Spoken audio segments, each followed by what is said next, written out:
السلام علیکم ورحمۃ اللہ وبرکاتہ۔ معزز ناظرین کرام، آج کی ویڈیو میں سماعت فرمائیں کہ برکات و سعادت والا مہینہ کون سا ہے اور اس میں ہر عمل کا ثواب 70 گنا زیادہ کر دیا جاتا ہے، اور اس میں ایک کھجور کھلا دے یا ایک گھونٹ پانی پلا دے تو کتنا ثواب ملتا ہے۔ اس حوالے سے ایک حدیث رسول سماعت فرمائیں۔ حضرت سلمان فارسی رضی اللہ تعالیٰ عنہ ارشاد فرماتے ہیں کہ رسول اکرم نور مجسم صلی اللہ تعالیٰ علیہ وسلم نے شعبان المعظم کے آخری دنوں میں ہمارے سامنے جمعۃ المبارک کا خطبہ یا بطور واعظ و نصیحت خطبہ ارشاد فرماتے ہوئے فرمایا کہ اے لوگو، عظمت والا مہینہ تمہارے اوپر سایہ فگن ہو رہا ہے، یعنی ماہ مقدس رمضان المبارک کا مہینہ آیا ہی چاہتا ہے۔ یہ بہت ہی بابرکت اور مقدس مہینہ ہے۔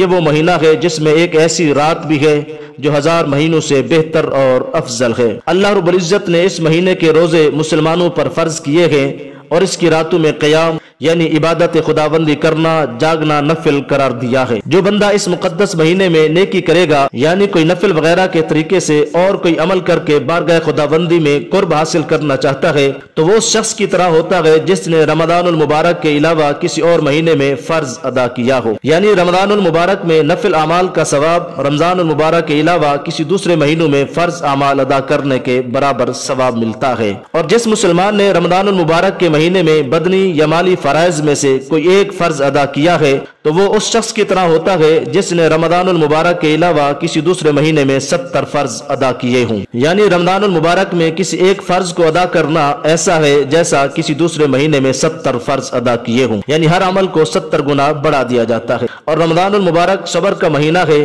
کہ روزہ دار کھانے اور پینے اور دیگر خواہشات سے رکا رہتا ہے، جس کا ثواب جنت ہے۔ رمضان المبارک کا مہینہ غمخواری کا مہینہ ہے، لہذا اس مہینے میں محتاج، غرباء اور فقراء کی خبر گیری کرنی چاہیے، اور یہ وہ مہینہ ہے جس میں مالدار اور غریب ہر طرح مومن کا ظاہر اور معنوی رزق بڑھا دیا جاتا ہے۔ جو شخص رمضان المبارک میں کسی روزہ دار کو اپنی حلال کمائی سے افطار کراتا ہے تو اس کا یہ عمل اس کے گناہوں کی بخشش اور مغفرت اور نجات کا سبب بن جاتا ہے، اور جہنم کی آگ سے اس کی حفاظت کا ذریعہ بن جاتا ہے، اور اس کو روزہ دار کے روزہ رکھنے کے برابر ثواب مل جاتا ہے، بغیر اس کے کہ روزہ دار کے ثواب میں کوئی کمی ہو۔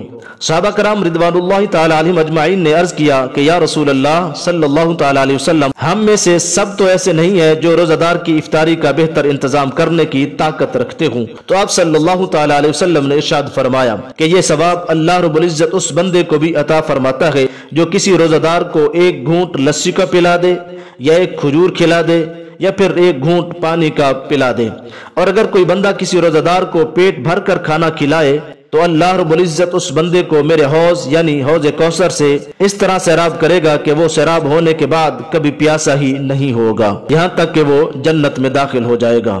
اور رمضان المبارک کا مہینہ وہ مہینہ ہے جس کا ابتدائی حصہ رحمت ہے اور درمیانی حصہ مغفرت ہے، یعنی وہ بخشش کا زمانہ ہے، اور اس کے آخری حصے میں جہنم کی آگ سے نجات ہے۔ مگر یہ تینوں چیزیں مومنین کے لیے ہی مخصوص ہیں، کافروں کا اس سے دور کا بھی کوئی تعلق اور واسطہ نہیں ہے۔ اور جو بندہ اس بابرکت مہینے میں اپنے غلاموں کا بوجھ ہلکا کر دے گا تو اللہ رب العزت اسے بخش دے گا اور اسے جہنم کی آگ سے بھی نجات عطا فرمائے گا۔ اللہ رب العزت ہم سب کو رمضان المبارک کے مہینے کا صحیح طریقے سے استقبال کرنے اور اس کا ادب و احترام کے ساتھ ساتھ روزے اور دیگر عبادات کرنے کی توفیق عطا فرمائے، آمین۔ وما توفیقی الا باللہ۔ اگر میری ویڈیو اچھی لگی ہے تو میرے چینل DIM4U کو سبسکرائب فرما دیں۔ جزاکم اللہ خیرا کثیرا۔